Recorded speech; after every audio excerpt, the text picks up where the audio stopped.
Today's lesson, Chapter 2, Lesson 10, is on reciprocals. In case you've forgotten from last year, reciprocals are any two numbers with a product of 1. Any two numbers that if you multiply them together, your answer will be 1. For example, with 4 sevenths, the reciprocal would be 7 fourths. If we multiply these together, 4 times 7 gives us 28, 7 times 4 gives us 28, and 28 over 28, we know, is 1.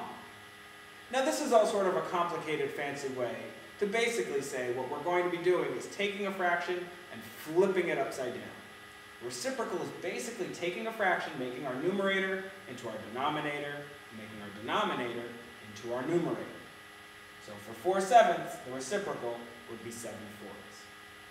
Now where this is going to get a little bit tricky is when we're dealing with mixed numbers. With a mixed number, 2 1/2, for example, we can't just flip it, right? If we did, we'd end up with 2 and 2/1, and that's really, now we're getting very complicated, and if we multiplied that by 2 1/2, we would see that the answer isn't 1.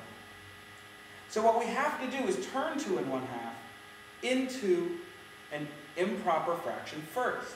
So 2 1/2 is the same thing as 5 halves. 2 times 2 is 4, plus 1 is 5, and our denominator stays the same.